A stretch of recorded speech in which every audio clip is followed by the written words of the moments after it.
टाटी सिल्वे के डोल मेले में जो घटना हुई है वो एक सबक देकर गई है कि आखिर एक कार चालक ने 3 लोगों की जान ले ली। सड़क पर दौड़ती मौत 3 लोगों के लिए जो मेला देखने आए थे, कई अभी भी घायल हैं और जो जानकारी आ रही है 3 लोगों की मौत हो गई है। देर रात तक लोगों का आक्रोश अपने चरम पर था। विधायक राजेश कच्छप भी वहां पहुंचे थे, लोगों को समझाने बुझाने का प्रयास हुआ। और ज्यादा जानकारी के लिए इस वक्त हमारे साथ हमारे सहयोगी राजेश कृष्णा जुड़े हुए हैं। राजेश जी, हम तस्वीरें कल दिन की भी दिखा रहे हैं, रात में जिस तरह से लोगों का आक्रोश था वो तस्वीरें भी दिखा रहे हैं। और अपडेट क्या है? देखिए, जानकारी ये भी है कि काफी गमगीन माहौल में जो मृतक हैं उनका अंतिम संस्कार हुआ। जी, जिस तरह से वो जो दृश्य आप देख रहे हैं, निश्चित तौर पे टाटी सिल्वे थाना क्षेत्र के लिए ये बहुत ही बड़ी दुर्घटना है। और यहाँ के जो चूंकि मरने वाले 3 लोगों की जो संख्या है वो सभी के सभी स्थानीय लोग हैं। और उसमें जिस तरह से रीना कुमारी जो 28 वर्षीय एक छात्रा की मौत हुई है, और भी 3 लोग जो स्थानीय हैं, तो उनको लेकर के यहाँ पर टाटी सिल्वे में कल रात भारी देर रात तक लगभग 12:30 तक ये स्थिति बनी हुई थी। जाम लगा हुआ था चारों तरफ से। सभी आला अधिकारियों को, नामकुम वीडियो, सीओ, यहाँ से आसपास के जितने भी थाने हैं उसके थानेदार, टाटी सिल्वे थानेदार, जनप्रतिनिधि, वो चाहे कांग्रेस की तरफ से विधायक, खिजरी विधायक राजेश कच्छप हो, अर्चना मिश्रा हो, और दूसरे दलों के भी जो लोकल जो नेतृत्व था, वो सब लोग वहां पर मौजूद थे। और दोनों पक्षों के बीच में जो मांग और समझौता का जो दौर था वो काफी देर तक चला। इस बीच में ग्रामीण काफी आक्रोशित थे, लोग पुलिस पर भी अपना गुस्सा उतार रहे थे। टाटी सिल्वे थानेदार को बर्खास्त करने की मांग कर रहे थे। ये मेले में जो अनियमितता हुई है, बैरिकेटिंग नहीं लगाई गई थी, इसमें प्रशासन की तरफ से जो चूक हुई है, इसको लेकर के भी लोग काफी आक्रोशित थे।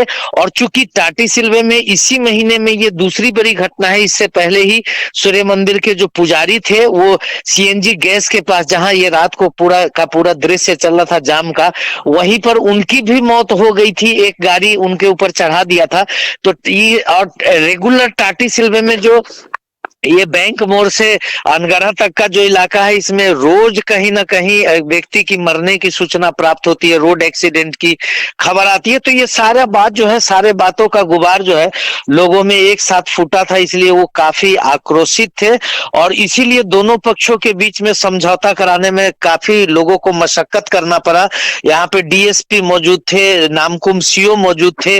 मृतक के परिवारों को उन्होंने जो अंतिम संस्कार के लिए जरूरी सरकार के तरफ से उपलब्ध राशि थी वो मुहैया कराया। विधायक जो राजेश कच्छप, खिजरी विधायक कांग्रेस से हैं, उन्होंने इन सब लोगों को आश्वासन, हर तरीके का आश्वासन कि किसी को नौकरी दिया जाएगा, अगर वो योग्य है आवास दिया जाएगा, या उनके जो भी जरूरत है ये पूरा किया जाएगा, और जो घायल लोग हैं उनकी बेहतर इलाज की जाएगी। इन सारी बातों पर काफी मंथन और मशक्कत करना पड़ा। उसके बाद जाकर के 12:30 के लगभग में भीड़ शांत हुई और रास्ता जाम जो था उसको हटा करके पुनः चालू कराया गया। जी, पूरा ये जो घटना है राजेश जी, एक सबक देकर गई है आम लोगों को भी और खासकर पुलिस प्रशासन को भी, और जो वाहन चलाते हैं तेज गति से उनके लिए तो ये एक बड़ा सबक है। जी बिल्कुल, जिस तरह से इस वाहन को रोका गया था और वो चालक जो है वो शराब के नशे में था, जैसा कि बताया जा रहा है, तो निश्चित तौर पे रोड रैम्पेज की जो बढ़ती हुई मामला है, ये रोड पर चलने वाले लोगों के लिए और गाड़ी जो चलाते हैं उनके दोनों के लिए इसमें सावधानी बरतने की बात है। और जिस तरह से ये मेला लगाया जाता है, पहले भी ये डोल मेला ऐतिहासिक और पारंपरिक रहा है। यहाँ बहुत सुदूर क्षेत्रों से, लगभग झारखंड के सभी क्षेत्रों के लोग, चूंकि रिश्तेदार होते हैं, जो मेहमान होते हैं, उन सबको पता होता है कि यहाँ हमारे टाटी सिल्वे में मेला होता है, वो लोग भी इसमें शिरकत करने के लिए आ जाते हैं। पहले रोड पे बैरिकेटिंग लगाई जाती थी, पुलिस पिकेटिंग की जाती थी कि गाड़ियों का आवागमन हो उसको अवरुद्ध किया जाए, लेकिन इस बार शायद इसमें कुछ कमी थी जिसको लेकर ग्रामीण और आक्रोशित रहे, क्योंकि वहां पे पुलिस ने रोकने का प्रयास किया था इस गाड़ी को, लेकिन ये वहां पर चूंकि शराब के नशे में था इसलिए वो समझ समझ नहीं पाया और पैनिक होकर के वो भीड़ की तरफ रैम्पेज की तरह गाड़ी को भीड़ में उसने घुसा दिया, जिस कारण ये बड़ी हादसा हुई। इस लेकर के भी स्थानीय लोगों में काफी गुस्सा था कि ये जो बैरिकेटिंग जो है वो प्रॉपर रूप से क्यों नहीं किया गया। तो निश्चित तौर पे जो ये घटना है और इस रोड पे, पुरुलिया जो रोड है, इस पे मौत का तांडव जिस तरह से चल रहा है, तो दोनों गाड़ी चलाने वाले और इस रोड पर चलने वाले और पुलिस प्रशासन तीनों के लिए इस पर सावधानी बरतकर आगे के लिए इस पे एहतियात के तौर पे इस पे नियंत्रण और ध्यान देने की आवश्यकता है। जी चलिए राजेश जी, हमारे साथ जुड़ने के लिए और तमाम जानकारी देने के लिए बहुत बहुत धन्यवाद। तो वाकई में सड़क पर दौड़ती मौत, इस घटना ने हर किसी को एक सबक दे दिया है कि आम लोग भी जब इस तरह से मेलों में जाएं तो सड़क किनारे चलते वाहनों से सावधान रहें, और वाहन चालक अगर शराब पीकर गाड़ी चलाते हैं तो इस तरह का हश्र हो सकता है।